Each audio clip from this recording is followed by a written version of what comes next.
Bab 341.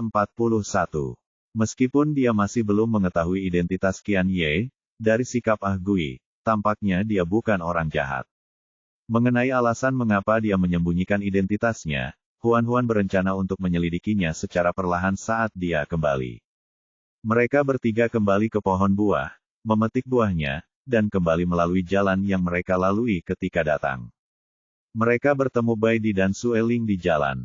Bai Di dan Sueling melihat pesan Huan di ruang tersebut dan sengaja meletakkan pekerjaan mereka untuk menjemputnya. Setelah kembali ke kota kayu ilahi, Ah Gui dan Qian Ye menemukan alasan dan pergi lebih awal. Huan dan Bai Di Sueling membawa buah-buahan itu kepada Sue Hui dan memberikannya padanya. Secara kebetulan, mereka kekurangan beberapa buah untuk pesta api unggun yang akan diadakan lusa.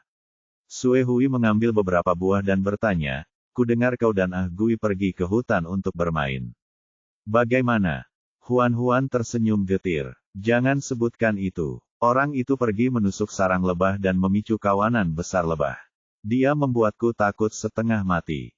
Sue Hui dengan cepat bertanya, "Apakah kamu terluka?" "Tidak." "Baguslah." Sue Hui menghela napas lega sambil mengingatkannya, "Jangan beritahu Tuan Bi Huan tentang ini, atau Ah Gui pasti akan diberi pelajaran lagi." Huan merasa bahwa Sue Hui agak terlalu protektif terhadap Ah Gui. Jika seorang anak melakukan kesalahan, orang tuanya pasti harus maju untuk mendisiplinkannya. Jika tidak, mereka hanya akan semakin tidak terkendali saat mereka dewasa. Namun, ini semua adalah masalah keluarga. Sebagai orang luar, dia tidak perlu ikut campur. Dia mengangguk. "Baiklah." Huan memikirkan Qian Ye dan tidak bisa menahan diri untuk bertanya, "Apakah kamu tahu siapa Qian Ye?" Pembaca yang terhormat, Anda sedang membaca di situs salinan konten kami. Silakan salin dan cari tautan ini, URL, untuk mendukung kami. Sue Hui tercengang. "Qian Ye, kau pernah melihatnya?" "Benar sekali. Saat Ah Gui mengajakku memetik buah bersamanya, dia juga mengajak Qian Ye. Kami pergi bertiga, tapi aku merasa anak ini tidak sederhana." Ekspresi Sue Hui menjadi rumit. "Kamu tidak mengatakan sesuatu yang berlebihan saat bersama Qian Ye, kan?" Huan berpikir kembali. "Tidak, saya senang kamu tidak melakukannya. Jadi kau akan tahu identitas Qian Ye lusa." Sue Hui berhenti sejenak dan mengerutkan kening. Ah Gui ternyata juga membawa Qian Ye keluar. Orang ini semakin berani. Lihat saja bagaimana aku menghadapinya nanti. Huan tidak tahu apakah Sue Hui benar-benar akan menyerang Ah Gui. Keesokan paginya, Huan tiba-tiba mendengar ketukan di pintu. Dia berlari untuk membukanya dan menemukan semangkuk penuh madu di luar. Dia mengambil madu itu dan melihat ke sekeliling. Tidak ada seorang pun yang terlihat.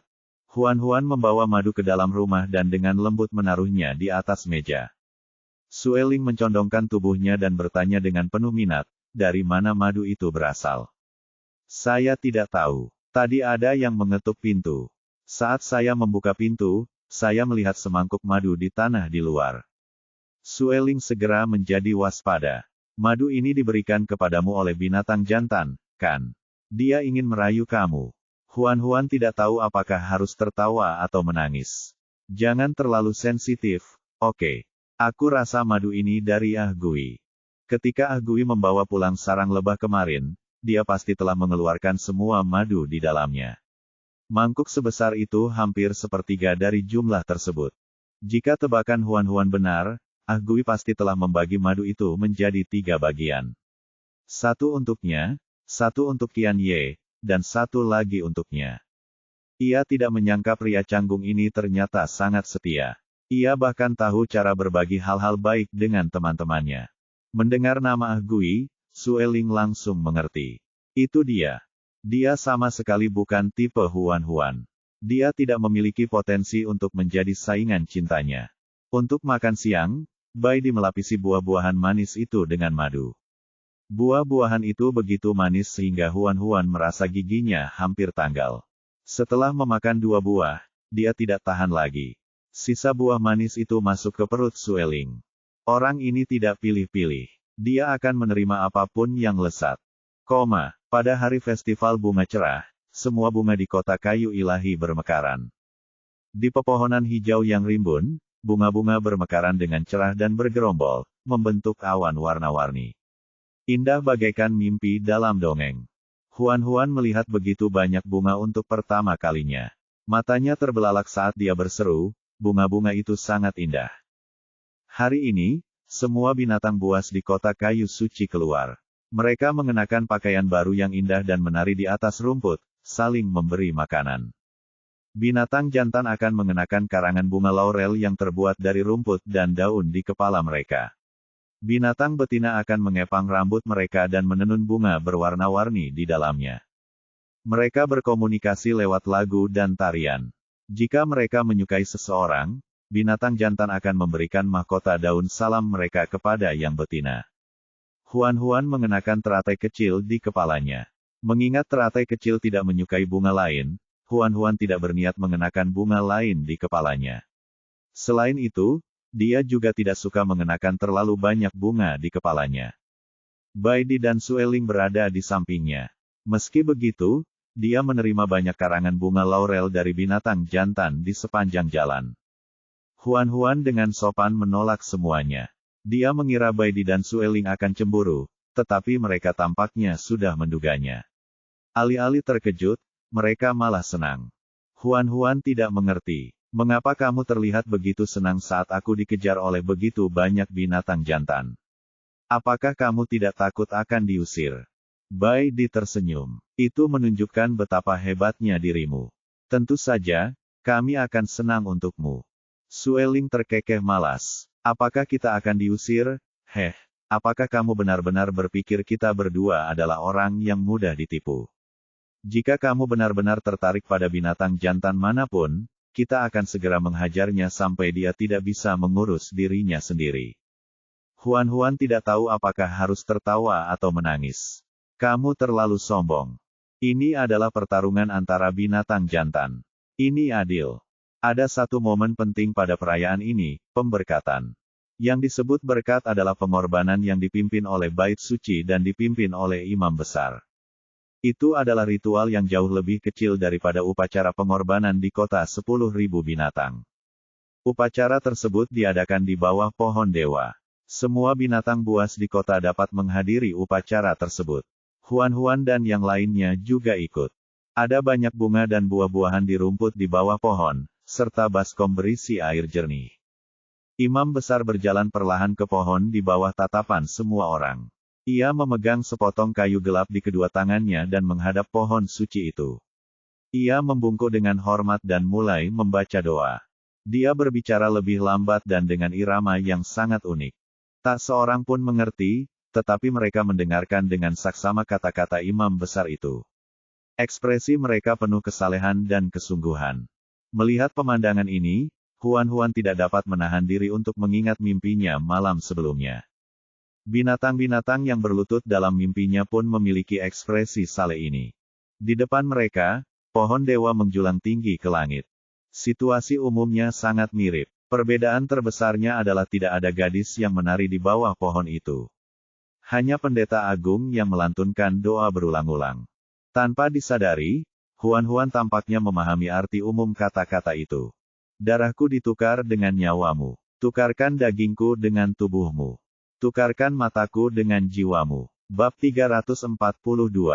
Setelah mengucapkan berkat, imam besar menekuk lututnya dan berlutut di tanah. Binatang-binatang lainnya pun berlutut di tanah. Dalam sekejap, hanya Huan, Baidi, Sueling, dan Xuan Wei yang masih berdiri. Beberapa orang memandang mereka dengan tidak senang. Huan dan yang lainnya hanya bisa berlutut. Baru kemudian orang-orang itu mengalihkan pandangan. Imam besar dengan hati-hati mencelupkan kayu hitam itu ke dalam air, lalu menghadap pohon suci itu. Ia membungkuk dengan hormat dan menempelkan dahinya ke rumput. Semoga pohon suci memberkati kota kayu suci dengan kedamaian dan kemakmuran. Semoga kehidupan tidak pernah hilang. Semua binatang berteriak serempak, semoga pohon dewa memberkati kota kayu dewa. Huan dan 3 orang lainnya merasa sedikit malu. Meskipun Huan pernah mengadakan upacara pengorbanan sebelumnya, dia tidak pernah meminta siapapun untuk berlutut, apalagi meneriakkan slogan-slogan seperti ini. Akan tetapi, Dibandingkan dengan upacara pengorbanannya, upacara ini jelas lebih seperti tahayul feodal. Lihat saja seberapa besar kepercayaan binatang-binatang ini kepada sang imam besar. Huan menertawakan dirinya sendiri. Tampaknya metodenya dalam menyebarkan tahayul masih terlalu lemah. Dia harus belajar lebih banyak dari Bi Huan di masa depan dan berusaha menjadi penipu yang lebih baik. Ketika imam besar berdiri, binatang-binatang lainnya mengikutinya. Imam besar mengambil kayu itu dari air dan membungkusnya dengan hati-hati dalam sutra hiu. Ia menyerahkannya kepada orang kepercayaannya untuk dipegang. Air dalam baskom itu disebut air suci, dan pendeta besar membagikannya kepada setiap orang sendok demi sendok. Para binatang mengeluarkan mangkuk kayu yang telah mereka persiapkan dan berbaris untuk menerima air suci. Binatang-binatang yang menerima air suci itu sangat gembira. Beberapa dari mereka lebih cemas daripada yang lain dan meminum air suci itu dalam sekali teguk. Beberapa enggan meminumnya sekarang dan dengan hati-hati membawanya kembali, berencana untuk meminumnya perlahan-lahan.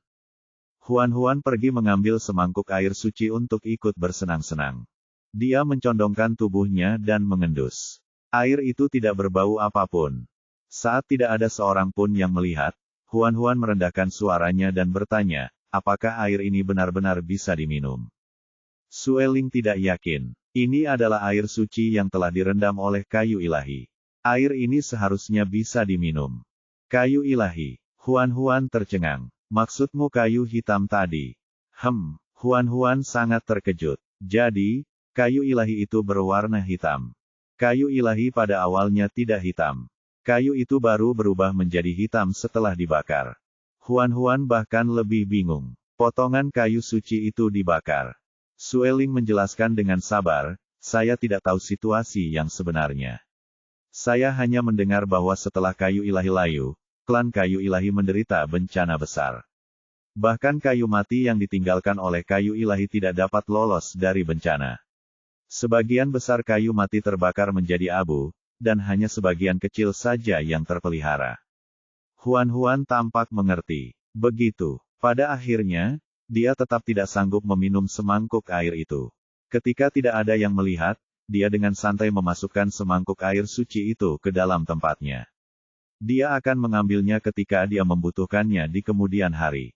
Setelah upacara pengorbanan, binatang-binatang itu kembali ke kota dan menyerbu ke arah lain. Huan tidak mengerti apa yang akan mereka lakukan. Dia kebetulan bertemu Suehui dan bertanya tentang hal itu. Dia kemudian menyadari bahwa mereka akan pergi ke istana untuk mengunjungi Raja Binatang Buas. Huan kemudian mengetahui bahwa mengunjungi Raja Binatang merupakan salah satu adat istiadat festival tersebut. Bai tahu sedikit tentang ini. Dia berkata, kudengar Raja Binatang Buas kota kayu ilahi sedang tidak sehat dan jarang menunjukkan wajahnya di depan orang luar. Masalah-masalah di kota pada dasarnya ditangani oleh rakyatnya. Hanya selama festival bunga cerah setiap tahun, Raja Binatang Buas akan muncul dan menerima pemujaan dari rakyatnya. Huan berpikir sejenak, mengapa aku merasa bahwa Raja Binatang Buas dari kota kayu ilahi itu seperti nabi? Mereka berdua dalam kondisi kesehatan yang buruk dan tidak suka keluar. Bai bertanya, apakah kau ingin melihat seperti apa rupa Raja Binatang Buas itu? Tentu saja aku mau. Suan Wei tidak tertarik bertemu dengan Raja Binatang Buas. Dia memberitahu Bai dan kembali beristirahat sendirian. Huan mengikuti orang banyak ke istana. Karena jumlah orang yang banyak, para monster tidak dapat memasuki istana. Mereka hanya dapat berkumpul di alun-alun di luar istana. Di atas tangga ada singgasana. Ketika para pengawal meniup terompet, Raja Binatang berjalan keluar istana dan berjalan di depan pandangan semua orang. Huan melihat wajah Raja Binatang Buas dan tertegun. Bukankah ini Qian Ye? Dia sebenarnya adalah Raja Binatang Buas. Qian Ye melangkah maju dengan kaki pendeknya dan naik ke singgasana untuk duduk. Para binatang buas berlutut dan membungkuk. Hanya Huan yang masih terkejut dan tidak bereaksi. Dia menatap Qian Ye dengan mata terbelalak. Pada akhirnya, Suehui lah yang menyadarkannya. Dia akhirnya berlutut bersama Bai dan Sueling.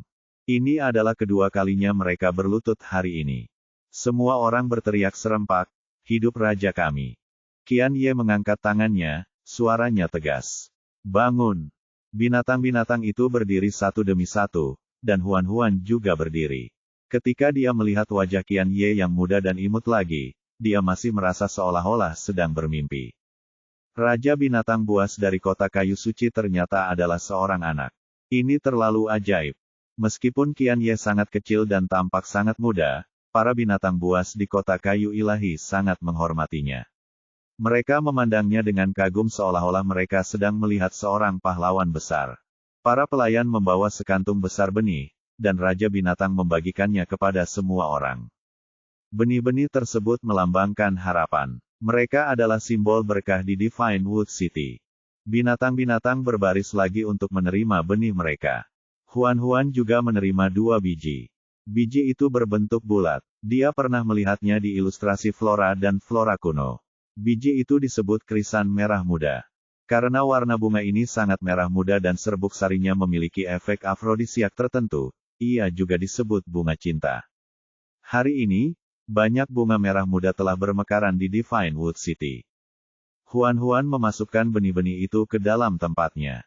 Dia berencana untuk menanamnya saat dia kembali ke Gunung Batu setelah ini. Bunga-bunga ini mungkin berguna untuk disfungsi ereksi Sang Ye. Sue Hui berjalan mendekat dan bertanya sambil tersenyum, "Kamu baru saja melihat Raja Binatang Buas, kan?" Berbicara tentang ini, Huan-Huan merasa tidak percaya. Qian Ye masih anak-anak, tetapi dia sudah bisa menjadi Raja Binatang Buas. Bukankah keluarga kerajaan di kota kayu ilahi Anda memiliki binatang buas dewasa lainnya yang dapat mewarisi tahta? Namun, Sue Hui berkata dengan sangat tegas, ada banyak binatang dewasa di keluarga kerajaan, tetapi hanya Qian Ye yang memenuhi syarat untuk duduk di atas tahta. Tapi dia masih anak-anak. Dia terlihat seperti anak kecil. Dia sebenarnya lebih tua dariku.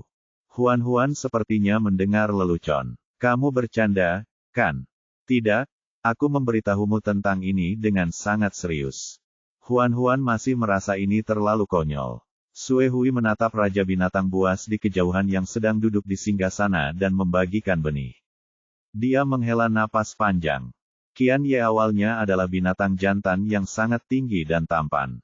Namun, dia dikutuk untuk melindungi kota kayu ilahi. Tubuhnya berubah menjadi tubuh anak berusia 10 tahun, dan dia tidak akan pernah tumbuh dewasa. Dia adalah pahlawan. Bab 343. Setelah menerima benih, binatang-binatang itu pergi secara berkelompok. Huan-Huan dan Bai Di hendak pergi ketika Qian Ye menghentikan Huan-Huan. Dia melihat Qian Ye berjalan ke arahnya dan ragu-ragu, memikirkan apakah harus berlutut. Selain kedua orang tuanya, dia benar-benar tidak punya kebiasaan berlutut di hadapan orang lain. Setiap kali dia berlutut, dia merasa sangat canggung. Saat dia ragu-ragu, Qian Ye berjalan mendekatinya. Dia tampaknya tidak peduli dengan formalitas ini. Ketika dia melihat Huan-Huan tidak berlutut dan membungkuk, dia tidak mengatakan apapun. Dia mengangkat wajah cantik dan imutnya dan memanggil dengan tegas, "Kakak." Kulit kepala Huan-Huan mati rasa saat dia memanggilnya seperti itu. Dia segera melambaikan tangannya. "Kau adalah Raja Binatang Buas. Jangan panggil aku seperti itu. Tapi kau memintaku memanggilmu seperti itu." "Aku bercanda." Huan-Huan sangat malu. "Jangan dianggap serius. Lupakan apa yang kukatakan." Qian Ye tersenyum cerah. "Kenapa aku harus lupa? Aku suka memanggilmu, kakak." Ketika Sue Hui mendengar percakapan mereka, dia tidak bisa menahan ekspresi terkejut. "Huan-Huan, apakah kamu benar-benar meminta Yang Mulia memanggilmu, kakak?" Saat itu, Huan-Huan tidak tahu bahwa Qian Ye adalah Raja Binatang Buas. Dia pikir dia hanya anak biasa. Dia tidak terlalu memikirkannya dan hanya menggodanya. Sekarang setelah dia memikirkannya, dia merasa malu. Dia benar-benar membiarkan Raja Binatang yang bermartabat itu memanggilnya, kakak. Dia terlalu berani. Qian Ye tersenyum licik. Dia tidak hanya memintaku untuk memanggilnya, kakak, dia bahkan menggendongku. Keterkejutan di wajah Sue Hui menjadi lebih jelas. "Kalian berdua." Huan-Huan takut Bai Di dan Sue Ling akan salah paham, jadi dia segera menjelaskan, "Ini tidak seperti yang kamu pikirkan. Aku benar-benar mengira dia masih anak-anak. Aku menggendongnya karena aku takut dia akan jatuh." Sue Hui tidak dapat menahan tawa ketika dia membayangkan Raja Binatang Buas itu digendong Huan Huan. Kau memang adik yang baik. Qian Ye mengangguk dengan penuh semangat. Benar sekali. Merasa akan diejek jika tinggal di sana lebih lama, Huan Huan mencari alasan dan menarik Bai Di dan Sue Ling pergi. Melihat sosoknya yang pergi, Qian Ye berkata, apakah dia benar-benar keturunan klan kayu ilahimu? Sue Hui menjawab, ya, Tuan Bi Huan sudah melihatnya. Tidak salah lagi. Qian Ye meliriknya, kau ingin mempertahankannya. Yang mulia, kami hanya ingin dia tinggal bersama rakyatnya. Bagaimanapun, ini adalah tempat terbaik untuknya. Qian Ye meletakkan tangannya di belakang punggungnya, wajah mudanya dipenuhi dengan emosi campur aduk. Tempat yang menurutmu terbaik untuknya mungkin bukan tempat yang disukainya. Langit berangsur-angsur menjadi gelap, dan api unggun besar dinyalakan di atas rumput. Puncak festival akhirnya dimulai. Binatang-binatang itu meniup alat musik yang terbuat dari daun hijau dan kayu. Nada gembira menyebar ke seluruh hutan. Meja panjang dipenuhi buah-buahan dan sayuran segar. Anak-anak beruang berlarian dan bermain di sekeliling meja. Tawa menggema. Binatang-binatang jantan lajang itu berangkat satu demi satu untuk mengundang binatang betina yang mereka sukai untuk berdansa. Api menerangi langit malam, menerangi galaksi yang cemerlang. Huan Huan duduk di rumput dengan Bai Di di sebelah kirinya dan Sue Ling di sebelah kanannya. Dia melihat sekeliling dan tidak melihat Xuan Wei. Dia tidak dapat menahan diri untuk bertanya di mana Xuan Wei berada. Sue Ling berkata dengan santai, mungkin dia masih beristirahat di rumah. Meskipun Xuan Wei dan Bai Di bersaudara, dia pendiam dan tidak suka bicara. Dia biasanya menyimpan semuanya sendiri. Tidak ada yang tahu apa yang sedang dipikirkannya. Oleh karena itu, keberadaan Xuan Wei selalu sangat misterius. Dia akan muncul dan menghilang dari waktu ke waktu. Tidak lama kemudian, Xuan Wei tiba. Dia berjalan ke Bai Di dan duduk. Pandangannya menyapu binatang jantan dan betina yang sedang menari. Dia tampak sangat tenang. Huan Huan tersenyum dan bertanya, apakah kamu sudah menyukai seorang wanita? Jika ya, lanjutkan saja dan kejar dia. Aku akan mendukungmu. Xuan Wei berkata dengan acuh tak acuh, aku tidak tertarik. Beberapa binatang jantan datang untuk mengundang Huan Huan berdansa, tetapi dia menolak. Yang paling mengejutkan Huan Huan adalah Qian Ye juga ada di sana. Dia mengulurkan tangannya yang pendek dan bertanya sambil tersenyum, aku ingin tahu apakah aku mendapat kehormatan untuk mengundang wanita cantik ini ke pesta dansa. Ini seharusnya menjadi tindakan yang sangat maskulin, tetapi dengan wajah Qian Ye yang lembut dan imut, Huan Huan merasa kontrasnya sungguh imut. Jari-jarinya gelisah. Ia ingin mengulurkan tangan dan mencubit wajah mungilnya. Namun, akal sehat membantunya menahan pikiran berani ini pada akhirnya. Ia berkata, terima kasih atas bantuanmu, Yang Mulia, tetapi saya sudah punya pasangan dansa. Qian Ye membuka matanya yang berbinar. Oh, Huan Huan memegang tangan Sue Ling dan memiringkan kepalanya untuk menatapnya. Bagaimana kalau kita berdansa? Bibir Sue Ling melengkung. Baiklah. Mereka berlari ke api unggun. Huan Huan bergerak mengikuti irama musik sambil mengelilingi Sue Ling. Tatapan Sue Ling mengikutinya, mata merahnya menyala. Di dekatnya, Bai Di sedang memperhatikan mereka menari, tatapannya lembut. Xuan Wei bertanya dengan dingin, apakah kamu tidak akan cemburu melihatnya berhubungan intim dengan binatang jantan lainnya? Tentu saja aku cemburu, tapi yang lebih penting dia bahagia. Xuan Wei menatapnya, kau benar-benar mencintainya. Tentu saja, hal paling beruntung dalam hidupku adalah bertemu dengannya. Bai Di mengeluarkan 2 toples anggur buah. Minum bersamaku. Xuan Wei mengambil sebotol anggur buah, membuka segelnya, dan menyesapnya. Dia mendesah. Aku cukup iri padamu.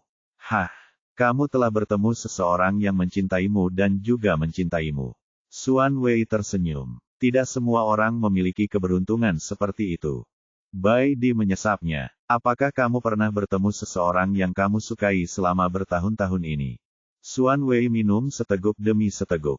Setelah waktu yang lama, dia menghela napas dan berkata dengan ringan, aku sudah bertemu dengannya. Lalu apa yang terjadi? Apakah dia juga menyukaimu? Ya, Dia bilang dia menyukaiku. Bai Di tersenyum. Bagus sekali. Dia cukup baik. Xuan Wei memiringkan kepalanya ke belakang dan meneguk minumannya lagi. Dia wanita yang sangat baik. Dia baru saja tumbuh dewasa saat bertemu denganku. Dia tidak punya teman di sekitarnya, jadi aku sangat terkejut saat dia bilang dia menyukaiku. Jika waktu lain, Xuan Wei tidak akan berkata sebanyak itu. Namun malam itu terlalu menawan. Ada juga pengaruh alkohol, ditambah fakta bahwa orang yang menemaninya adalah anggota keluarga terdekatnya. Dia tidak dapat menahan diri untuk tidak menurunkan kewaspadaannya dan mengeluarkan kata-kata yang telah ditahannya. Kupikir tidak ada wanita yang akan menyukai pria sepertiku yang tidak lembut dan tidak perhatian. Aku juga tidak bisa berkata manis. Itu benar-benar hal yang paling tidak terduga yang pernah terjadi padaku. Pada titik ini, Xuan Wei tiba-tiba menertawakan dirinya sendiri. Sayangnya, aku terlalu tidak berguna. Aku tidak bisa memberinya kebahagiaan. Bai Di mencoba, kalian tidak bersama. Xuan Wei menunduk dan berkata dengan suara rendah, iya, dia sudah pergi. Bai Di mengambil kendi anggur dan mengetukkannya pelan-pelan dengan tangannya. Mereka melanjutkan minum. Bab 344. Setelah Huan-Huan berdansa dengan Sueling, mereka hendak berjalan kembali ketika melihat Xuan Wei dan Bai Di minum dan mengobrol. Suasananya harmonis. Oleh karena itu, Huan-Huan menghentikan langkahnya. Dia berencana untuk memberikan waktu ini kepada Bai Di dan Xuan Wei sehingga kedua bersaudara itu dapat berbicara lebih banyak. Dia berkata kepada Sueling, bagaimana kalau kita bermain di tempat lain? Saya menginginkannya. Sue Hui kebetulan berjalan mendekat. Dia menyerahkan dua buah itu kepada Huan-Huan. Bunga krisan merah muda hanya berbuah malam ini. Ini adalah buah dari bunga krisan merah muda. Ambillah. Huan-Huan berterima kasih padanya. Ia melihat bahwa tak jauh dari sana, banyak binatang buas betina dan jantan berjalan masuk lebih dalam ke dalam hutan. Karena penasaran, ia bertanya, apa yang dilakukan orang-orang itu di hutan? Sue Hui berkata dengan penuh arti, mereka pergi ke hutan untuk memainkan permainan yang lebih menarik. Game apa? Sue Hui tersenyum misterius. Jika kamu ingin tahu, mengapa kamu tidak mengikuti mereka? Bisakah kami pergi juga? Tentu saja, mereka akan menyambutmu. Huan-Huan berkata kepada Sueling dengan gembira, ayo kita lihat. Sueling setuju. Sue Hui tiba-tiba mengingatkan mereka, lebih baik kalian memakan buah bunga krisan merah muda sebelum memasuki hutan. Huan-Huan bertanya, mengapa? Pembaca yang terhormat, Anda membaca di situs salinan konten kami. Silakan salin dan cari tautan ini, URL, untuk mendukung kami. Karena itu aturan. Semua orang melakukannya. Bunga krisan merah muda memiliki efek afrodisiak, jadi buahnya secara alami juga memiliki efek ini. Namun, afrodisiak ini berbeda dari afrodisiak kasar lainnya. Efeknya hanya akan terjadi ketika kedua belah pihak saling mengagumi dan telah memberikan persetujuan mereka. Jika tidak, bunga itu tidak ada gunanya lagi. Huan-Huan tahu ciri-ciri bunga merah muda itu, jadi dia tidak khawatir. Dia memberikan salah satu buah kepada Sueling, dan mereka berdua memakannya. Buah ini sangat berair, tetapi hampir tidak berasa di mulut mereka. Setelah memakan buah itu, Huan-Huan menarik Sueling ke dalam hutan. Tidak lama kemudian, Huan-Huan melihat binatang betina dan jantan saling berpelukan dan mulai melakukan hal-hal yang tak terlukiskan. Suara desahan yang kuat dan erangan genit terdengar naik turun. Suara tamparan itu tidak ada habisnya. Binatang buas ini kawin di hutan. Huan-Huan tercengang. Bukankah mereka terlalu bebas? Tidak bisakah mereka pulang jika ingin berhubungan seks? Sangat tidak nyaman berhubungan seks di hutan. Sue Hui sebenarnya berbohong padanya dan mengatakan bahwa mereka sedang memainkan permainan yang menyenangkan. Sueling tampaknya sudah menduga hal ini. Ia berkata dengan tenang, ini adalah salah satu adat istiadat festival bunga cerah. Binatang betina dan jantan yang saling menyukai di pesta api unggun akan memakan buah krisan merah muda dan kawin di hutan ini. Ini adalah ritual yang sangat sakral bagi mereka. Huan-Huan menatapnya. Kamu tahu kalau Sue Hui baru saja berbohong padaku. Dia tidak berbohong padamu. Perkawinan adalah permainan yang sangat menarik. Huan mendengus. Kau memutarbalikkan kata-katamu. Dia tidak berani menatapnya lagi. Dia berbalik untuk berjalan kembali, tetapi Sueling menariknya kembali. Dia mengembuskan napas ke telinganya. Haruskah kita mencobanya di sini juga? Huan menanyakan hal yang jelas. Coba apa? Coba kawin. Huan bertanya, apakah kamu ingin kawin di depan banyak orang? Sueling berpikir sejenak. Dia tidak peduli jika orang lain melihatnya, tetapi dia tidak suka Huan terlihat, terutama saat dia terangsang. Dia tidak bisa membiarkan binatang buas lain memata-matainya. Dia mengangkat Huan dan melebarkan sayapnya untuk terbang. Ada terlalu banyak orang di sini. Ayo kita pergi ke tempat lain.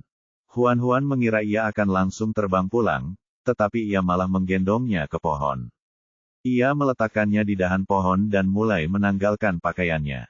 Kau harus berhenti. Huan cepat-cepat menghindar ke samping. Ini pohon. Bagaimana kalau aku jatuh?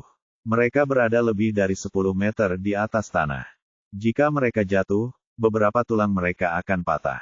Sueling berbisik di telinganya, jangan khawatir, aku di sini. Aku berjanji tidak akan membiarkanmu jatuh. Sambil berkata demikian, dia menjilati telinganya dengan penuh nafsu yang tak terlukiskan. Huan ingin bersembunyi, tetapi batang pohon itu ada di belakangnya, dan kedua sisinya kosong. Dia tidak punya tempat untuk bersembunyi. Dia hanya bisa tetap berada dalam jangkauannya dan secara pasif menerima kedekatannya.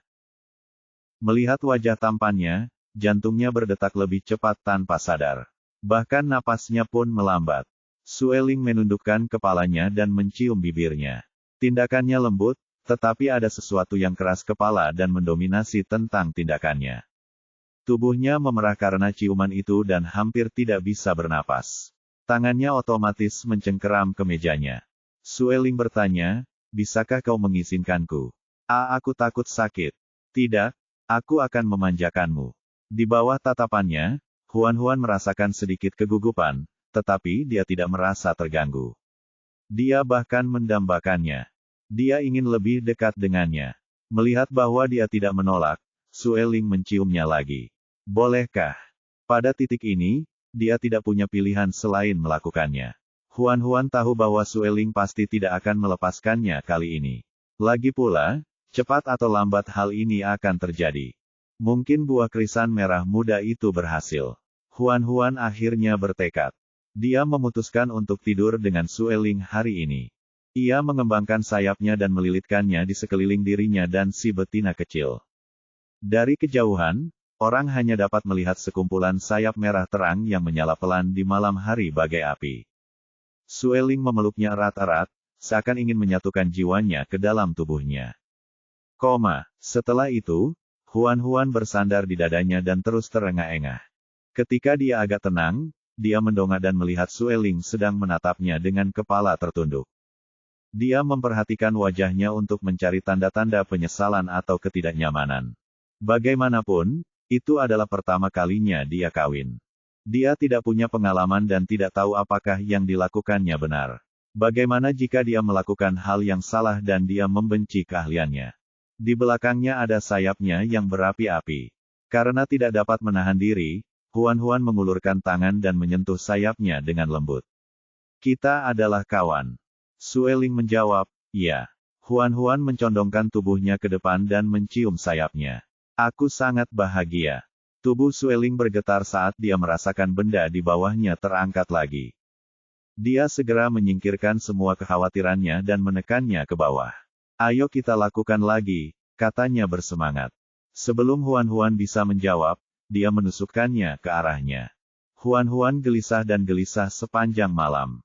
Sueling punya banyak trik tersembunyi. Dia bergantian berpose memalukan. Selama masa kawin, dia ingin kabur beberapa kali, tetapi sayapnya yang besar menghalangi jalannya. Dia menjebaknya di bawahnya dengan sayapnya, membuatnya mengerang dan gemetar karenanya. Pada akhirnya, Huan kelelahan dan pingsan. Bab 345.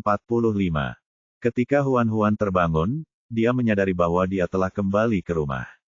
Seluruh tubuhnya terasa nyeri dan lemah, terutama di bagian pinggang. Dia hampir tidak bisa merasakan apapun. Mengingat tuntutan Sueling yang tiada habisnya tadi malam, dia menjadi marah. Dia sudah jelas-jelas mengatakan tidak, tetapi lelaki itu tetap tidak mau melepaskannya. Dan posisi-posisi yang memalukan itu, hanya memikirkannya saja sudah membuatnya merasa malu. Huan mengusap pinggangnya yang sakit. Dasar berandal tua tak tahu malu. Si bajingan tua itu membuka pintu dan masuk. Dia bukan lagi si biadab seperti tadi malam. Dia duduk di sampingnya dengan pakaian rapi dan mengulurkan tangan untuk memijat pinggangnya. Apakah masih sakit? Huan menatapnya dengan lemah. Bagaimana menurutmu? Sueling tersenyum tanpa suara. Dia membiarkan Huan berbaring di tempat tidur dan mengulurkan tangan untuk menanggalkan pakaiannya. Huan sangat ketakutan hingga dia segera menutupi dadanya. Apa yang kamu lakukan? Sueling mengeluarkan mangkuk kecil berisi salep putih. Ia berkata, jangan gugup.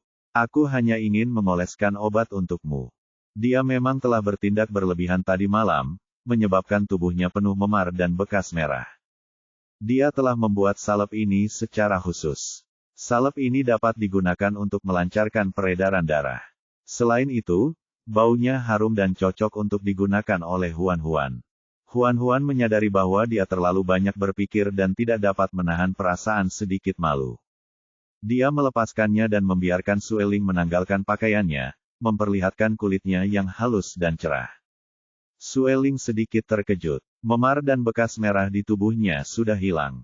Kulitnya sehalus giok putih. Tidak ada jejak kejadian semalam. Huan penasaran saat dia menatapnya tanpa berkata apa-apa.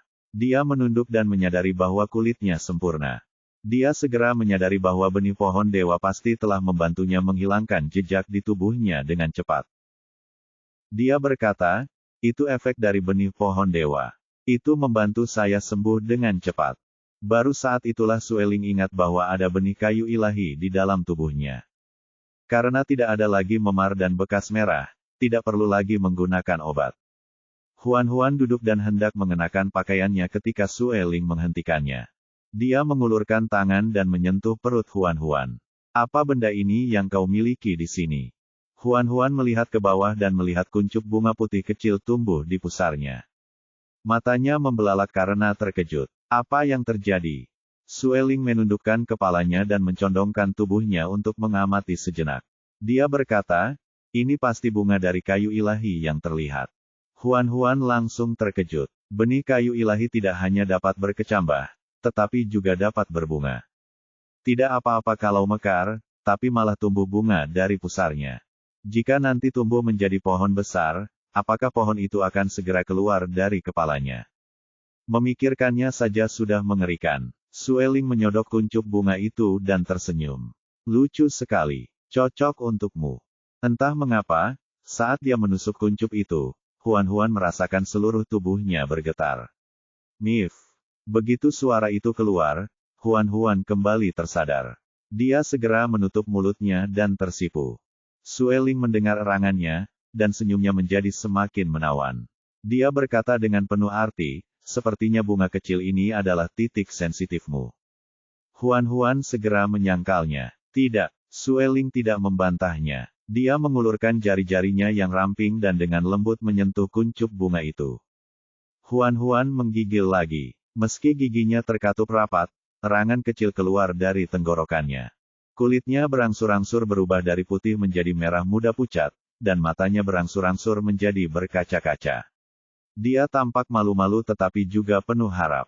Sueling terkekeh. Kau sangat imut seperti ini. Kau begitu imut hingga aku ingin menggigitmu dan memakanmu. Huan menatapnya dengan air mata di matanya. Jangan seperti ini. Sueling menggigit bibirnya yang lembut. Panggil aku sayang. Bentuk sapaan seperti itu terlalu memalukan. Huan tidak ingin memanggilnya seperti itu. Sueling menjepit kuncup bunga di pusarnya. Dia ingin menghindari tangannya, tetapi dia terlalu lemah untuk melakukannya. Dia hanya bisa memohon belas kasihan. Biarkan aku pergi. Dia berbisik di telinganya, jika kamu tidak memanggilku, aku tidak akan melepaskannya. Huan terpaksa terpojok. Pada akhirnya, dia hanya bisa berkompromi dan memanggilnya, sayang, dengan suara pelan. Sueling tersenyum puas. Dia melepaskan bunga kecil malang itu dan mencium keningnya. Sungguh bayi yang baik. Dasar penjahat. Huan berbalik dengan marah dan menarik selimut untuk menutupi tubuhnya. Dia menghadap Sueling dengan bagian belakang kepalanya. Sueling menyodoknya melalui selimut. Apakah kamu tidak lapar? Aku membuat pangsit udang dan sup manis kesukaanmu. Mendengar ada sesuatu yang lezat, Huan tidak bisa menahan diri untuk menelannya.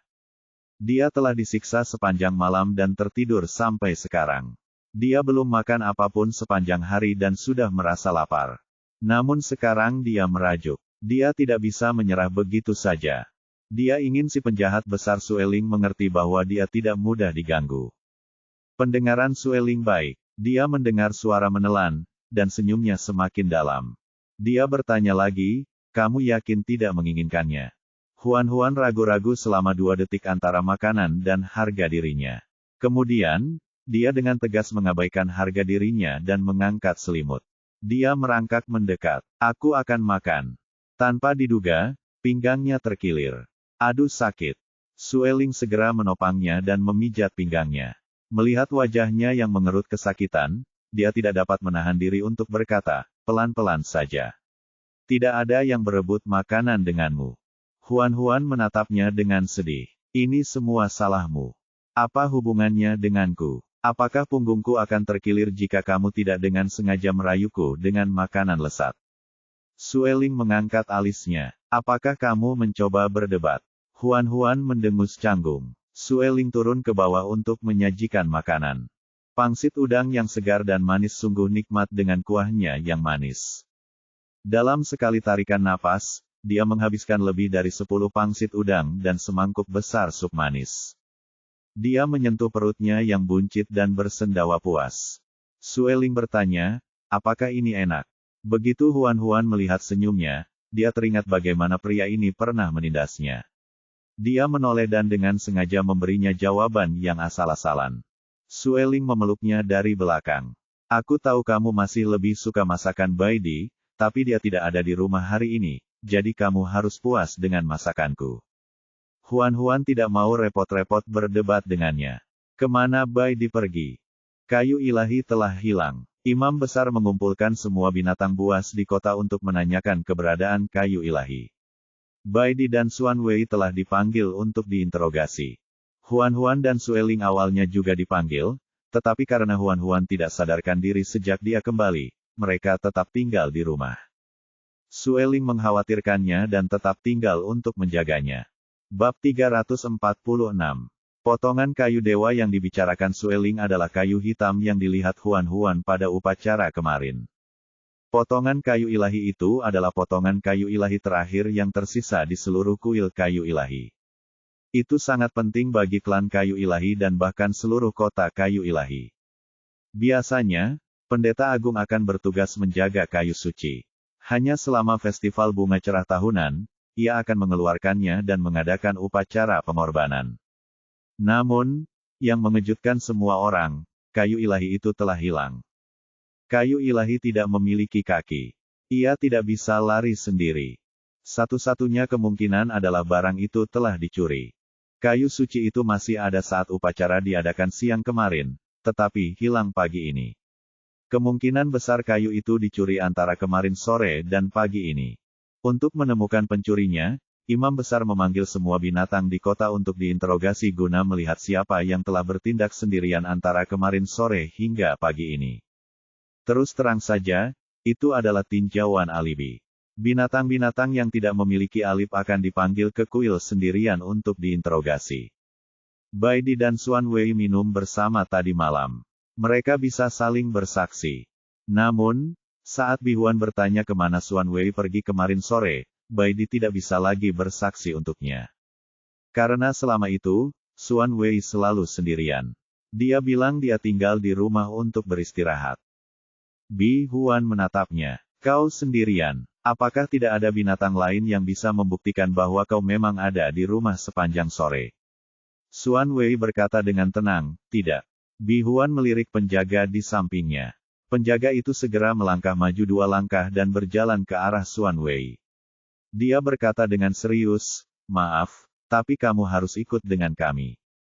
Bai Di menghentikan mereka. Dia tidak mungkin mencuri kayu ilahi. Suara Bi Huan lembut. Kau tidak perlu terlalu gugup. Kami hanya akan menanyainya sebentar. Selama kami dapat membuktikan bahwa dia memang tidak bersalah, kami akan melepaskannya. Bai Di masih ragu. Tapi, Xuan Wei berkata, hati nurani saya bersih. Tidak masalah jika saya ikut dengan mereka. Bi Huan tersenyum. Saya mohon pengertian Anda. Xuan Wei dibawa pergi oleh para penjaga. Bai Di melihat mereka pergi dengan ekspresi khawatir.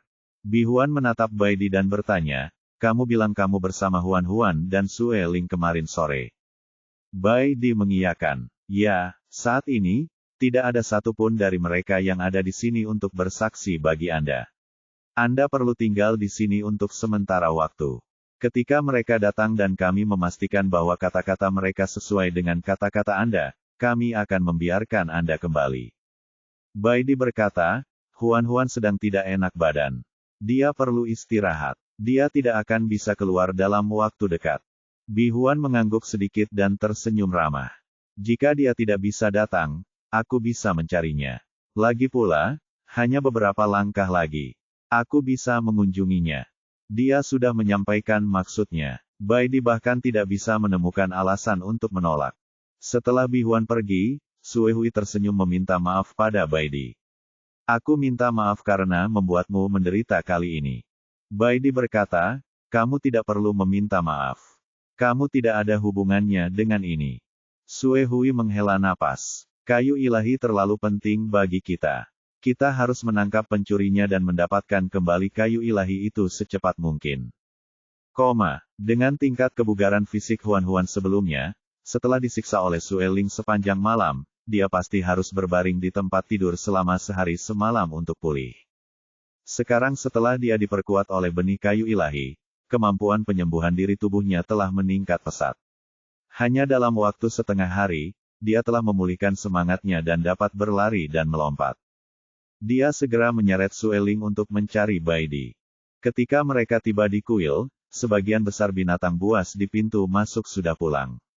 Mereka telah mengajukan sebagian besar pertanyaan yang perlu mereka tanyakan, tetapi semua binatang buas yang mencurigakan telah ditahan. Mereka harus menunggu penyelidikan lebih lanjut. Ketika Sue Hui melihat Huan Huan, dia langsung berkata, kau datang di waktu yang tepat. Tuan Bi Huan hendak mencarimu.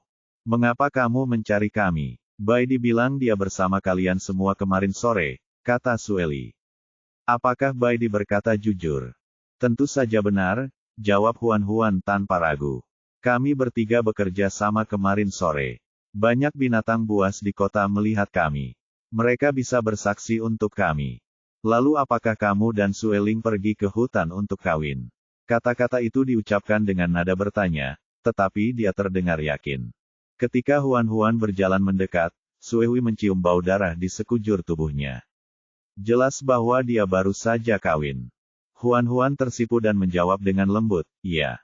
Sue Hui melirik Sue Ling di sampingnya dan tersenyum penuh arti. Selamat, kamu akhirnya menjadi pasangan resminya. Bibir Sue Ling melengkung ke atas. Dia jelas menikmati ini. Huan Huan bertanya di mana Bai Di dan Xuan Wei berada. Sue Hui berkata, Xuan Wei bertindak sendiri kemarin sore. Untuk saat ini, kami tidak dapat menemukan siapapun untuk bersaksi untuknya. Selain itu, dia orang luar dan sangat kuat. Dia memiliki motif yang kuat dan tidak memiliki alibi, jadi dia sangat mencurigakan sekarang. Dia mungkin tidak akan dibebaskan sampai kita menemukan pencuri yang sebenarnya. Huan Huan langsung panik. Xuan Wei tidak mungkin mencuri kayu ilahi. Apa yang bisa dia lakukan dengan sepotong kayu? Itu bukan kayu biasa. Itu kayu ilahi. Konon, jika dicampur dengan kayu ini, efeknya bisa menghidupkan kembali orang mati. Huan Huan bersikeras bahwa Xuan Wei tidak bersalah. Masalah ini tidak ada hubungannya dengan dia. Dia berkata, kamu hanya menebak-nebak saja. Tidak ada bukti kuat yang membuktikan bahwa Xuan Wei adalah pencurinya. Sue Hui mengangguk. Benar sekali. Kami tidak punya bukti, jadi kamu tidak perlu khawatir kami akan menyakiti Xuan Wei. Selain membatasi kebebasannya, kami akan memperlakukannya seperti VIP. Kami tidak akan mengabaikannya. Dengan janji Sue Hui, Huan merasa lega. Bagaimana dengan Bai Di? Bisakah aku menemuinya? Tentu saja, tapi Tuan Bi Huan secara khusus memberi instruksi bahwa sebelum kau menemui Bai Di, kau harus menemui Tuan Bi Huan dan memberitahunya apa yang telah kau lakukan kemarin. Huan mengikuti Sue Hui ke kuil dan pergi ke lantai 2. Dia melihat Bi Huan sedang membalik-balik gulungan kulit domba. Ketika Bi Huan melihat mereka, dia meletakkan gulungan kulit domba itu dan tersenyum. Mari kita duduk dan bicara. Huan dan Sue Ling duduk di bangku kayu di sana. Bi Huan berkata, Sue Hui pasti sudah menceritakan semuanya padamu, kan? Huan mengangguk dan berkata ya. Kalau begitu, bisakah kamu ceritakan kemana kamu pergi kemarin dan apa yang kamu lakukan? Huan berpikir kembali, lalu dengan hati-hati menceritakan kejadian kemarin. Setelah mendengar ceritanya, Bi Huan mengangguk. Apa yang kau katakan pada dasarnya sama dengan apa yang dikatakan Bai Di. Sepertinya kalian berdua tidak berbohong. Bab 347. Huan dengan cepat bertanya, bisakah kamu melepaskan Bai Di sekarang? Tentu saja, ekspresi Bi Huan ramah. Bai Di ada di kamar tamu di lantai pertama di bawah. Aku ingin bicara dengan Huan sebentar. Tetua Sue Ling, kau bisa pergi mencari Bai Di. Setelah selesai, Huan, kau bisa mengikuti mereka kembali. Tidak apa-apa. Huan memandang Sue Ling untuk meminta pendapatnya. Sue Ling mencubit dagunya. Aku akan menunggumu di bawah. Oke, setelah Sue Ling pergi, Bi Huan mencari alasan dan menyuruh Sue Hui pergi. Hanya Bi Huan dan Huan yang tersisa. Bi Huan berdiri dan berjalan ke ruangan sebelah sambil memegang tongkatnya. Setelah beberapa saat, dia mengeluarkan segelas embun buah dan dengan lembut meletakkannya di depan Huan. Dia tersenyum. Bukankah kamu bilang kamu suka embun buah buatanku waktu itu? Aku khusus membuatnya untukmu. Cobalah. Minuman berwarna merah muda itu, dengan bunga kecil di mulut gelasnya, terlihat sangat imut. Huan sedikit mengangkat kerudungnya dan menundukkan kepalanya untuk menyesapnya. Rasanya masih asam dan manis seperti terakhir kali. Bi Huan bertanya, apakah rasanya enak? Itu bagus. Kalau begitu, habiskan saja. Jangan sia-siakan. Oke, Huan mengangkat gelas dan meminum seluruh gelas embun buah. Senyum Bi Huan semakin dalam. Anak yang penurut. Dia meletakkan cangkir kosong itu dan menatapnya dengan mata berkaca-kaca. Kau bilang ada sesuatu yang ingin kau ceritakan padaku. Apa itu? Sebenarnya, sejak kau tiba di kota Divine Wood, aku ingin berbicara denganmu tentang masa lalumu. Lagi pula, kau juga anggota klan Divine Wood kami. Aku ingin tahu tentang lingkungan tempatmu berada di masa lalu dan seperti apa orang tua dan keluargamu. Aku ingin tahu lebih banyak tentangmu. Huan menunduk dan berpikir sejenak. Orang tuaku sudah lama meninggal. Melihat dia tenang tetapi nostalgia dan kesedihan di matanya nyata, Bi Huan meminta maaf. Kamu tidak melakukan kesalahan apapun. Tidak perlu meminta maaf. Bi Huan bertanya, kalau begitu, apakah kamu selalu hidup sendiri? Jika begitu, pasti tidak mudah bagimu. Sangat sulit bagi seorang wanita untuk bertahan hidup di benua binatang buas yang berbahaya. Huan tersenyum. Sulit. Untungnya, saya bertemu Bai Di dan yang lainnya. Sekarang setelah saya memiliki mereka, hidup saya menjadi lebih baik. Bi Huan menatapnya. Apakah kamu tidak akan tinggal di kota kayu ilahi? Saya masih ingin kembali ke Gunung Batu untuk hidup. Kamu masih muda. Kurasa kamu harus memikirkannya lebih lama sebelum mengambil keputusan. Kota kayu suci jelas merupakan tempat yang lebih cocok untukmu tinggali daripada Gunung Batu. Ada pohon suci yang menjaga tempat ini. Semua orang akan bersikap baik padamu. Kamu akan hidup damai dan kaya. Kamu tidak perlu khawatir akan disakiti lagi. Huan menggaruk kepalanya dan tersenyum malu. Saya menghargai tawaran Anda. Kota kayu suci memang tempat yang bagus, tetapi saya tetap lebih suka Gunung Batu. Mengapa kamu harus berada di Gunung Batu? Karena keluargaku ada di sana. Aku akan berada di manapun mereka berada. Bi Huan berkata, tinggallah di sini dan hiduplah. Temukan beberapa pasangan binatang jantan yang luar biasa di sini untuk memiliki anak. Keluargamu akan berada di sini di masa depan. Huan segera melambaikan tangannya. 4 temanku sudah cukup. Makin banyak pasangan yang dimiliki seekor betina, makin baik. Terutama yang semanis dirimu. Akan ada banyak binatang jantan baik yang bersedia mendekatimu. Bahkan Baidi dan Sueling tidak punya hak untuk menghentikanmu mencari lebih banyak pasangan. Huan tersenyum malu. Menurutku Baidi dan 3 lainnya sudah sangat luar biasa. Aku sangat mencintai mereka, dan mereka juga mencintaiku. Aku sangat bahagia sekarang. Aku tidak perlu mencari beberapa binatang jantan lagi karena mereka hanya akan mengganggu keharmonisan yang telah kita jalin. Bi Huan banyak bicara, tetapi Huan bersikeras tidak berubah pikiran. Dia tampak mungil dan lemah, yang membuatnya tampak mudah diajak bicara. Faktanya, selama itu melibatkan keluarganya, dia akan menjadi sangat keras kepala. Pada akhirnya, Bi Huan hanya bisa tersenyum pahit. Baiklah, karena kau bersikeras pergi, aku tidak bisa menghentikanmu. Huan merasa sangat malu. Maaf telah mengecewakanmu. Tidak masalah. Setiap orang punya hak untuk memilih hidupnya sendiri. Terima kasih atas pengertian Anda. Huan memperkirakan sudah waktunya dan bangkit untuk pergi.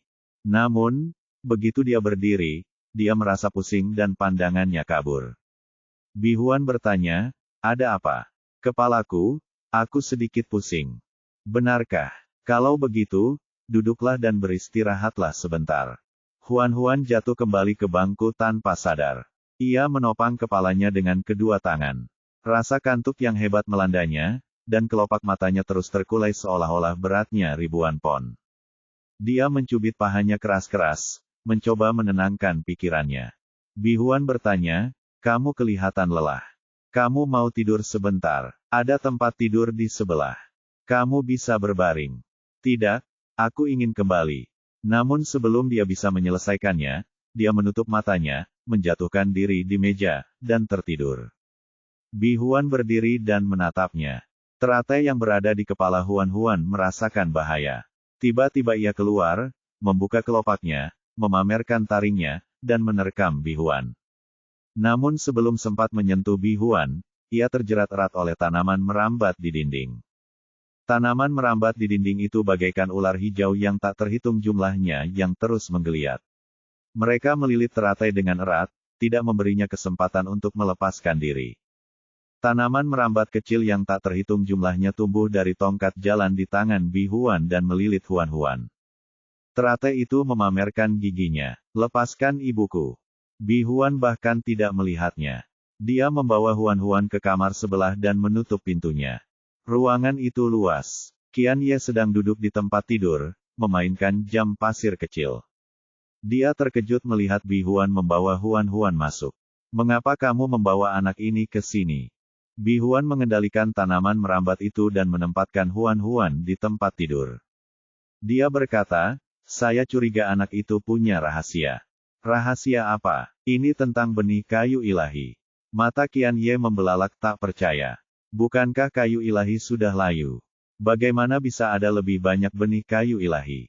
Aku tidak tahu apa yang terjadi, tetapi aku bisa merasakan ada aura kayu ilahi yang sangat kuat pada anak ini, kata Bi Huan tanpa tergesa-gesa. Terakhir kali aku melihatnya, aura pada dirinya lebih kuat daripada kayu ilahi biasa. Saat itu, aku sedikit curiga padanya. Kemudian, aku menggunakan teknik pengendalian mimpi untuk memasuki mimpinya dan mencoba mengujinya. Namun, rencanaku diganggu oleh kekuatan aneh. Ketika aku melihatnya lagi hari ini, aku menyadari bahwa aura kayu ilahi pada dirinya telah menjadi lebih kuat. Pasti ada yang salah. Qian Ye bertanya, apa yang ingin kamu lakukan? Gunakan teknik pengendalian mimpi lagi dan lihat apa hubungannya dengan kayu ilahi. Bab 348. Huan membuka matanya dan menyadari bahwa dia berdiri di bawah pohon besar. Teriakan datang dari depan. Tanpa sadar dia berjalan mendekat. Ketika dia berjalan keluar dari jangkauan pohon, dia melihat Baidi dan Sueling sedang bertarung melawan sekelompok iblis. Para iblis itu sangat kuat dan bekerja sama dengan baik. Mereka dengan cepat melukai Baidi dan Sueling. Hati Huan menegang. Dia ingin menolong, tetapi kakinya terpaku di tanah. Dia tidak bisa menggerakkannya sama sekali. Huan hanya bisa menyaksikan luka Bai Di dan Sue Ling semakin parah. Akhirnya, leher mereka digigit dan mereka jatuh ke dalam genangan darah. Tidak, hati Huan terasa sakit, dan matanya dipenuhi keputusasaan. Dia melihat tubuh Bai Di dan Sue Ling dan merasa sangat tidak nyaman hingga dia hampir mati lemas. Pada saat ini, seorang gadis muda dengan rok putih dan kemeja hitam berjalan mendekat. Dia mengenakan topeng putih di wajahnya dan bunga teratai merah kecil di antara kedua alisnya. Dia tampak seperti iblis. Apakah kamu ingin menyelamatkan mereka? Mata Huan dipenuhi air mata saat dia mengangguk dengan penuh semangat. Ya, dia akan melakukan apa saja untuk menyelamatkan Bai Di dan Sue Ling. Gadis itu melepas topengnya dan memegangnya di depannya. Pakailah dan berdansalah tarian para dewa bersamaku. Setelah selesai, teman-temanmu bisa hidup kembali. Huan mengulurkan tangan gemetar untuk mengambil topeng itu. Pada saat itu, sebuah suara yang dikenalnya tiba-tiba menghentikannya. Huan, dia berhenti dan melihat ke arah suara itu. Dia melihat seorang pria tampan dengan mata tertutup kerudung sutra hiu berdiri di dekatnya. Rambutnya yang keemasan pucat berkibar tertiup angin. Huan memanggil dengan lembut, "Nabi. Kamu salah lagi. Aku ayahmu, bukan Nabi." Huan, kesedihan dan keputusasaan yang memenuhi dadanya tadi langsung sirna tatkala mendengar ucapannya, "Aku ayahmu." Sistem itu berjalan ke arahnya dan mengerutkan kening. Tatapannya jatuh padanya melalui kerudung sutra hiu. "Mengapa kamu bermimpi lagi?" "Mimpi." Huan menatapnya dengan tatapan kosong. "Semua yang ada di sini adalah mimpi. Kamu sedang bermimpi." Sistem itu mencengkeram dagunya dan memutar wajahnya sehingga dia melihat tubuh Bai Di dan Sue Ling. Itu semua palsu. Seolah membenarkan perkataannya, mayat-mayat itu pun segera menghilang. Gadis berok putih dan kemeja hitam itu melotot ke arahnya. "Kau lagi, aku akan membunuhmu." Tentakel hitam yang tak terhitung jumlahnya tiba-tiba menjulur dari tubuhnya dan mencambuk sistem. Sistem itu menarik Huan ke belakangnya. Dia mengangkat tangannya dan menarik kerudung sutra hiu itu, memperlihatkan sepasang mata hitam murni. Gadis itu membeku saat melihat matanya. Tentakel hitam yang menari dengan gila juga berhenti pada saat ini. Seolah-olah seseorang telah menekan tombol jeda. Dia tidak bergerak. Sistem itu menutup matanya lagi. Tubuh gadis itu, bersama tentakel hitamnya, langsung hancur menjadi bubuk dan menghilang. Huan tercengang. "Bocah kecil, kau hebat sekali." Sistem mencubit pipinya dan bertanya sambil tersenyum, "Apakah menurutmu ayahmu keren?" Ya, setelah gadis itu menghilang, suasana di sekitarnya langsung menjadi tenang. Emosi negatif yang terpendam dalam hati Huan pun ikut menghilang. Sistem bertanya padanya mengapa dia bermimpi seperti itu lagi. "Aku juga tidak tahu apa yang terjadi." Huan mengingat dengan saksama apa yang terjadi sebelum dia tertidur. "Aku sedang mengobrol dengan Bi Huan. Saat kami mengobrol, aku merasa sangat mengantuk dan ingin tidur. Lalu, aku tertidur tanpa sadar." Sistem itu tampak berpikir, "Apakah Anda makan sesuatu selama percakapan? Atau mencium sesuatu yang aneh?" "Tidak ada bau aneh. Saya hanya minum segelas embun buah." "Embun buah." Sistem itu sepertinya mengingat sesuatu. "Jika aku tidak salah ingat, kamu minum segelas sebelum kamu tertidur terakhir kali, kan?" Kedua gelas embun buah tersebut dibuat oleh Bi Huan. Huan bereaksi cepat. "Mungkinkah orang yang menggunakan kontrol mimpi padaku adalah Bi Huan?" "Itu sangat mungkin terjadi." Dia berhenti sejenak, mengerutkan bibir tipisnya, dan terkekeh. "Saya masih bingung bagaimana cara mencari tahu siapa yang menggunakan teknik di balik layar. Saya tidak menyangka dia begitu tidak sabar. Dia datang kepada saya sebelum saya bisa mengetahui apapun. Itu bagus. Itu telah menyelamatkan saya dari banyak masalah." Huan berkedip. Dia merasa Dedi Sistem terlihat sangat licik sekarang. Dia bertanya dengan hati-hati, "Apa yang ingin kamu lakukan?" Sistem itu mendongak, tatapannya melewati tabir sutra hiu dan mendarat di kehampaan. "Tentu saja, tarik dia ke dalam mimpi. Aku akan bertanya langsung padanya." Bi Huan sedang memeriksa mimpi Huan melalui bola kristal. Qian Ye juga sedang memperhatikan. Segala sesuatunya berjalan baik. Melalui pengaruh bola kristal, mereka melihat Huan-Huan berjalan ke dalam perangkap yang dibuat oleh mimpi dan hendak menerima topeng untuk menarikan tarian para dewa. Pada saat kritis, dia tiba-tiba berhenti. Karena keterbatasan bola kristal, Bi-Huan tidak dapat mendengar apa yang dikatakan Huan-Huan. Dia hanya dapat melihat bahwa Huan-Huan sepertinya sedang berbicara dengan seseorang. Tetapi saat dia mengikuti pandangannya, yang dia lihat hanyalah bayangan kabur. Tidak peduli bagaimana Bi-Huan mengatur sudutnya, dia tidak dapat melihat dengan jelas penampakan bayangannya. Pada saat itu, bayangan itu tiba-tiba mendongak. Tatapannya bagaikan pedang tajam yang menembus bola kristal. Bi-Huan terkejut. Pada saat ini, sebuah retakan muncul pada bola kristal. Ini buruk. Bi-Huan hanya punya waktu untuk meneriakkan 3 kata ini sebelum bola kristal itu hancur menjadi bubuk. Dinding dan kursi di sekelilingnya dengan cepat berubah menjadi halus dan menghilang. Qian Ye segera bertanya, apa yang terjadi? Kita dipaksa masuk ke dalam mimpi. Qian Ye tidak percaya. Bagaimana ini bisa terjadi? Teknik pengendalian mimpimu sangat kuat. Bagaimana mungkin seseorang bisa mematahkan belenggumu dan menarik kita ke dalam mimpi? Ekspresi Bi-Huan sangat jelek. Ini hanya bisa berarti bahwa teknik pihak lain lebih kuat dariku. Segera, Huan-Huan melihat Bi-Huan dan Qian Ye ditarik ke dalam mimpi. Dia berkedip. Kupikir hanya Tuan Bi-Huan yang datang. Aku tidak menyangka Yang Mulia Raja Binatang juga ada di sini. Apakah kalian berkolusi? Karena kebenaran sudah ada di depannya, Bi-Huan tidak berniat menyembunyikannya lagi. Dia mengerutkan kening dan berkata, akulah yang menggunakan teknik pengendalian mimpi padamu. Itu tidak ada hubungannya dengan Yang Mulia Raja Binatang. Huan-Huan menjawab dengan ragu, oh. Qian Ye terus menatap sosok samar di samping Huan-Huan dan bertanya, apakah kamu orang yang menarik kami ke dalam mimpi? Hanya Huan-Huan yang dapat melihat wajah sistem dengan jelas. Di mata Bi-Huan dan Qian Ye, tubuh sistem tampak tertutup lapisan kabut putih. Kabut itu kabur, seperti melihat bunga di tengah kabut. Sistem itu berkata, saya hanya memberi Anda sedikit rasa dari obat Anda sendiri. Karena Bi-Huan suka menggunakan teknik pengendalian mimpi pada Huan-Huan, dia akan membiarkannya mengalaminya sendiri. Bab 349.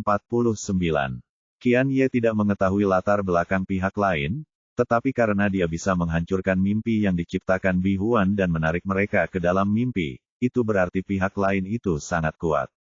Pihak lain jelas ingin melindungi Lin Huan-Huan. Jika dia tidak menjelaskannya dengan jelas, masalah ini pasti tidak akan berakhir dengan baik. Qian Ye menghela napas. Kami tidak punya niat jahat terhadap Huan-Huan. Meskipun kami menggunakan kontrol mimpi padanya, itu hanya untuk menguji hubungannya dengan benih kayu ilahi. Ketika Huan-Huan mendengar ini, dia mengerti mengapa Bi-Huan berulang kali menggunakan teknik pengendalian mimpi padanya. Begitu pula dengan benih kayu ilahi. Suara sistem itu dingin. Oh. Jika kamu memastikan bahwa dia terkait dengan benih kayu ilahi, apa yang akan kamu lakukan selanjutnya? Kamu pasti akan memaksanya untuk memberitahumu keberadaan benih kayu ilahi, kan? Qian Ye tidak bisa berkata apa-apa. Kota kayu ilahi terlalu penting. Demi menemukan benih kayu ilahi, mereka pasti akan melakukan apa saja. Bahkan jika itu akan menyakiti Lin Huan-Huan, mereka tidak akan ragu-ragu. Bi-Huan berkata dengan suara rendah, selama dia bisa memberitahu kita keberadaan benih kayu ilahi, kita tidak akan mempersulitnya. Sistem itu meliriknya. Tapi bagaimana kalau dia tidak mau memberitahu? Kalau begitu, dia tidak bisa menyalahkan kita karena tidak mempertimbangkan persahabatan kita. Sistem itu terkekeh, suaranya sangat dingin. Dasar orang yang tidak tahu terima kasih. Hari ini aku akan menunjukkan kepadamu apa artinya tidak berperasaan. Saat suaranya jatuh, kegelapan muncul dari bawah kaki Bi-Huan dan dengan cepat menyebar, melahap dia dan Qian Ye sepenuhnya. Keduanya dengan cepat menghilang. Huan-Huan bertanya, kemana mereka pergi? Sistem itu berkata dengan santai, mereka akan melihat hal terakhir yang ingin mereka lihat, seperti bagaimana kamu melihat Bai Di dan Sueling mati. Rasa sakit, putus asa, kebingungan. Sistem itu mencubit wajahnya yang cantik. Ada banyak hal yang tidak bisa kulakukan di dunia luar, tetapi dalam mimpi ini, aku pasti bisa melindungimu. Huan sangat penasaran. Kapan kamu belajar cara menggunakan Dream Control? Aku tidak tahu, tapi Nabi tahu. Aku tahu semua yang dia tahu. Mata Huan berbinar. Kalau begitu, bukankah kau sangat kuat? Butuh banyak usaha bagi Nabi untuk menjadikan saya.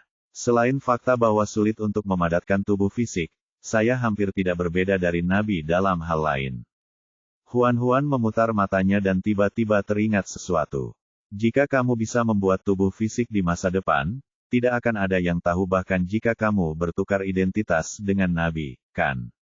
Sistem itu sedikit meringis dan tampak berpikir. Kalian terlihat sangat mirip, dan bahkan kemampuan kalian pun sama. Kalian seperti saudara kembar. Bahkan aku sendiri merasa sulit untuk membedakan kalian dengan tepat. Sistem itu tidak berdaya. Bagaimana bisa semudah itu membuat tubuh fisik? Lagi pula, Nabi bukanlah sepotong kayu. Dia tidak akan diam saat dia ditiru. Huan memikirkannya. Dia memang berpikir terlalu sederhana.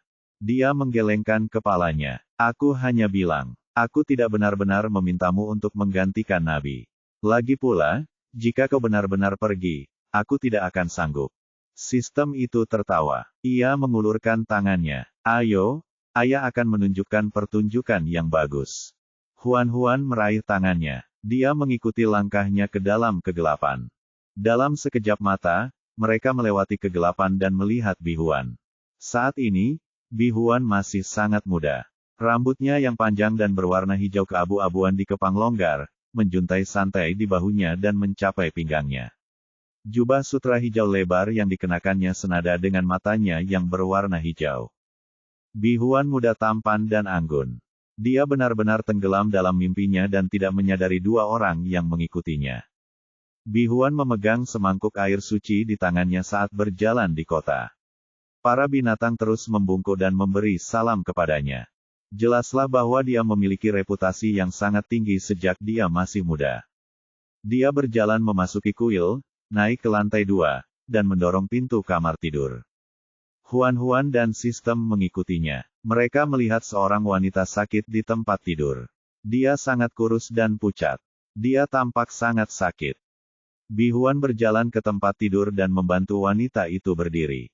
Dia dengan hati-hati memberinya air suci. Dia bertanya dengan lembut, Yu Ying, bagaimana perasaanmu? Wanita itu tersenyum pucat dan lemah. Aku lebih baik. Sebelum dia bisa menyelesaikan ucapannya, dia membuka mulut dan batuk dengan keras. Ekspresi Bi Huan berubah. Dia segera membelai punggungnya untuk membantunya tenang. Namun, Yu Ying tidak kunjung membaik. Ia batuk terus-menerus hingga paru-parunya terasa sakit. Akhirnya, ia batuk dan mengeluarkan darah berwarna merah tua. Hati Bi Huan terasa sakit dan matanya menjadi merah. Setelah sekian lama, Yu Ying perlahan-lahan menjadi tenang. Bibirnya berlumuran darah, membuat wajahnya tampak semakin pucat dan kurus. Dia berkata dengan lembut, aku akan segera mati. Setelah aku pergi, kamu harus bertahan dari serangan balik dari kontrak pasangan. Ah Gui sudah akan kehilangan aku sebagai seorang ibu. Dia tidak bisa kehilangan kamu sebagai seorang ayah juga. Bi Huan memeluknya erat. Aku tidak akan membiarkanmu mati. Aku tidak akan. Yu Ying meringkuk dalam pelukannya. Maafkan aku karena telah menyeretmu ke bawah. Jangan katakan itu. Huan berdiri di samping dan menyaksikan pemandangan di depannya. Dia tidak dapat menahan diri untuk bertanya, apakah ini pasangan Bi Huan? Sistem itu berkata, mimpi ini dapat membuat Bi Huan mengingat kembali kenangan masa lalunya. Dengan kata lain, semua yang Anda lihat sekarang adalah kenangan Bi Huan. Semuanya benar-benar terjadi. Terlebih lagi, kenangan ini adalah hal terakhir yang ingin diingat Bi Huan. Pemandangan di depan mereka tiba-tiba berubah. Kamar tidur tiba-tiba menjadi lorong rahasia. Bi Huan berjalan ke lorong rahasia itu tanpa menoleh ke samping. Ekspresinya sangat gelap, dan lorong gelap itu tampak sedikit menakutkan. Huan dan sistem mengikutinya. Mereka melihat Bi Huan berjalan ke ujung jalan rahasia dan membuka sebuah pintu.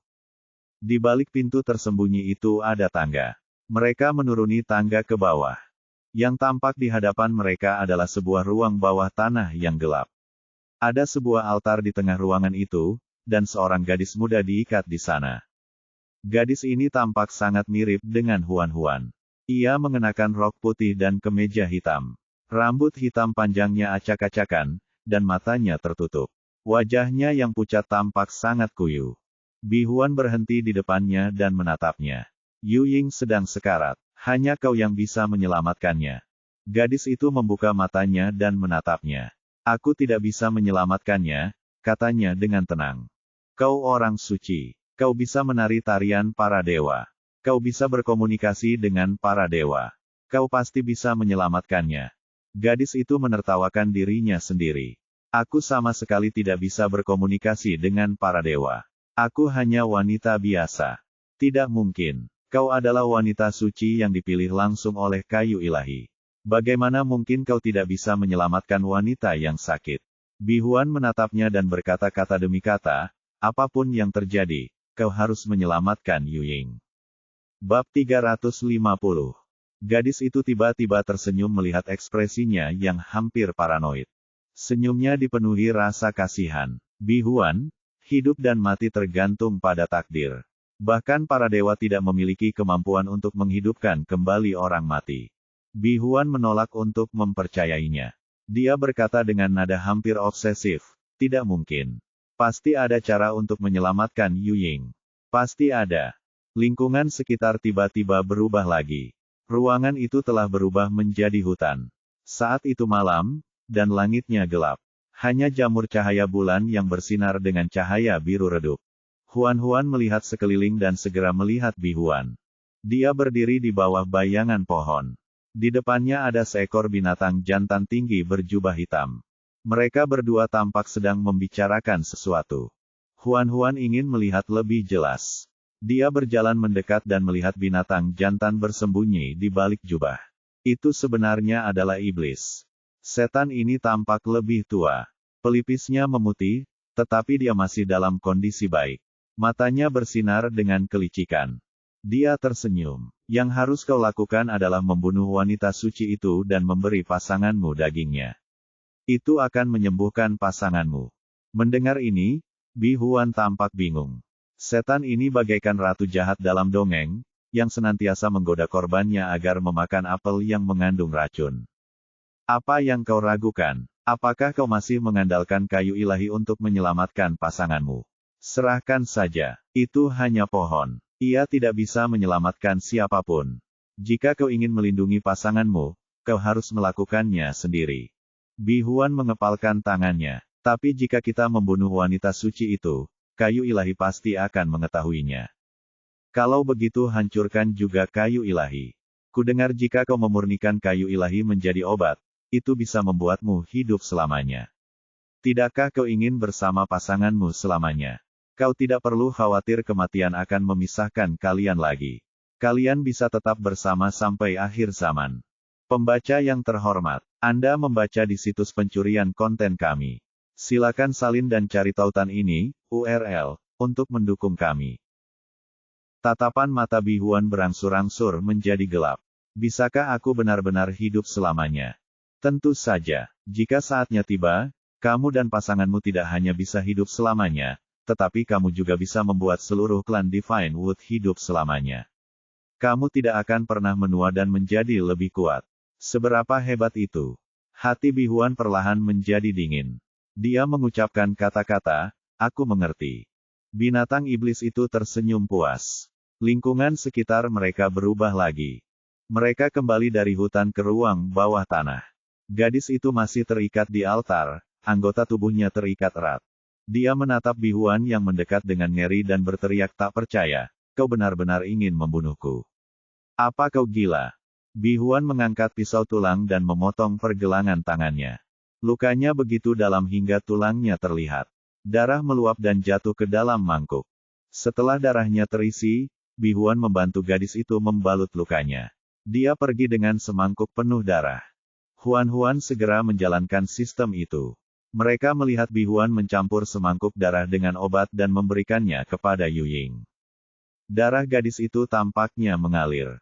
Wajah Yu Ying kembali berseri, dan semangatnya pun membaik. Bi Huan sangat senang. Dia pergi ke ruang bawah tanah rahasia setiap hari dan memotong tubuh gadis itu. Dia akan memberi Yu Ying semangkuk darah setiap kali. Kondisi Yu Ying semakin membaik, tetapi gadis itu semakin lemah. Ketika Yu Ying sudah pulih sepenuhnya, gadis itu akhirnya tidak dapat menahan siksaan dan meninggal di ruang bawah tanah rahasia. Sejak saat itu, Bi Huan menyegel ruang bawah tanah rahasia itu dan tidak pernah memasukinya lagi.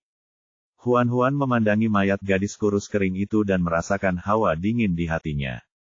Dia bergumam, bisakah metode pertukaran nyawa ini benar-benar menyelamatkan orang yang sekarat?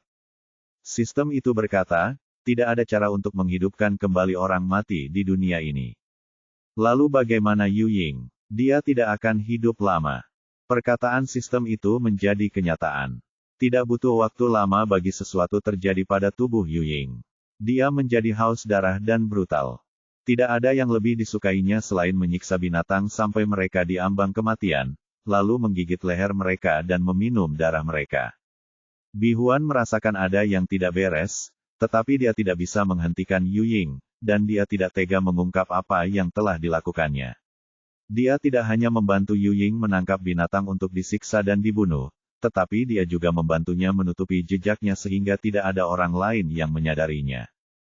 Huan menyaksikan dengan dingin saat Yu Ying menjadi semakin gila dan nafsu makannya meningkat. Suatu hari, Yu Ying tidak lagi puas hanya dengan membunuh binatang. Dia mengulurkan cakarnya ke binatang buas di kota. Setelah membunuh yang pertama, muncullah yang kedua, ketiga, dan seterusnya. Satu persatu, binatang buas mulai menghilang. Tidak seorang pun tahu apakah mereka hidup atau mati. Hal itu dengan cepat menarik perhatian para binatang buas. Semua orang mulai menyelidiki masalah ini, tetapi bahkan setelah waktu yang lama, mereka tidak dapat menemukan kebenarannya. Sebab, tak seorang pun menduga bahwa imam besar akan berada di balik semua ini. Karena tidak dapat menemukan kebenaran, para binatang buas hanya bisa hidup dalam ketakutan. Mereka bersama-sama pergi untuk memberi penghormatan kepada kayu ilahi dan memohon agar diberi petunjuk. Namun tanpa kehadiran orang suci itu, tak seorang pun dapat berkomunikasi dengan kayu ilahi. Baru pada saat itulah mereka ingat bahwa mereka sudah lama tidak bertemu dengan orang suci itu. Huan berdiri di depan hutan ilahi. Dia menatap pohon di depannya. Mereka terpisah berabad-abad, tetapi dia masih bisa merasakan kesedihan dalam emosi di Vinewood. Huan tampaknya dipanggil oleh sesuatu dan tanpa sadar mengulurkan tangan untuk menyentuh kayu ilahi. Namun jari-jarinya menembus kayu ilahi. Tidak peduli betapa nyatanya semua yang ada di depannya, itu hanyalah mimpi. Dia ada di tengah-tengahnya. Dia hanya bisa menonton. Dia tidak bisa ikut campur. Sistem itu membelai kepalanya. Apakah kamu ingin terus menonton? Huan menarik tangannya dan menutup jari-jarinya. Tentu saja. Agar dapat menutupi kejahatannya, Bi Huan ingin melimpahkan semua kejahatannya kepada sang gadis suci dan kemudian membuat seolah-olah sang gadis suci telah melarikan diri dari kejahatannya. Dia sudah merencanakannya dengan baik, tetapi dia tidak menyangka Yu Ying akan kehilangan kendali. Dia menyelinap keluar dan membunuh seekor anak singa. Anak singa itu datang setiap hari untuk menyirami hutan dewa dan berbicara padanya, namun hutan dewa telah melihat anak singa yang polos dan lucu ini dibunuh dengan brutal. Di Vinewood yang biasanya lembut tak dapat menahan amarahnya. Ia menusuk dada Yu Ying dengan ranting. Ketika Bi Huan menemukan Yu Ying, dia sudah meninggal. Tubuhnya tergeletak di genangan darah, dingin dan kaku. Bi Huan sangat kesakitan hingga ia ingin mati. Dia menatap ke arah kayu ilahi dengan kebencian yang amat sangat. Kau membunuhnya. Pohon dewa tidak bergerak sama sekali. Cabang-cabangnya masih berlumuran darah Yu Ying. Rasionalitas Bi Huan benar-benar runtuh. Kayu ilahi yang pernah dipercayainya telah secara pribadi membunuh pasangan yang dicintainya. Kebencian yang mendalam membuatnya menahan reaksi keras dari kontrak pasangan. Dulu aku mengira kau menyayangi semua makhluk hidup, tapi kau mengabaikan permintaanku. Aku memujamu sebagai dewa, tapi kau tidak menyelamatkan kekasihku. Tao Wei benar, kau sama sekali bukan pohon dewa. Kau hanya pohon tua yang tidak berguna. Kamu tidak bisa menyelamatkan siapapun. Kamu tidak pantas mendapatkan iman kami.